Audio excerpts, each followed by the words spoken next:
Chapter 2. The Crimson Mirror. The room was just as striking as the inn itself, elegant yet mysterious. Rich dark wood paneling, a soft velvet canopy over the bed, and a huge window that framed the glistening lake like a painting.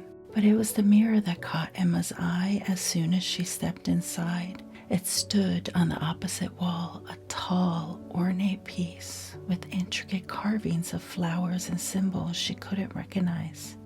But what held her attention was the glass. It was a deep crimson, as though the reflection of the room had been dipped in blood. It didn't look like any mirror she'd ever seen, not even the antique ones she'd admired before. She was drawn to it, her feet moving before her mind could catch up. There was something strange about it, a promise she couldn't put into words. Her reflection shimmered before her, but then it shifted, subtly at first, as though the glass had taken a breath and exhaled. The version of her staring back seemed familiar, yet different, bolder, more confident, more complete. Emma's heart skipped a beat. She stepped closer, reaching out to touch the glass. The instant her fingers made contact, the world seemed to tilt, the air growing heavier, her pulse quickening.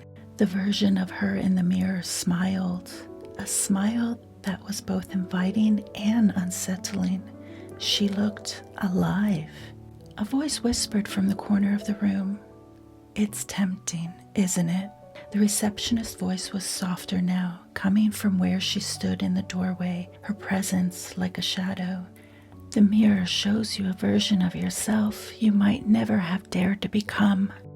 Emma's breath caught in her throat. She hadn't heard her enter. "You'll find that what you see in the mirror might not be what it seems," the woman continued, her eyes glinting with something unspoken, "but it will always be what you want."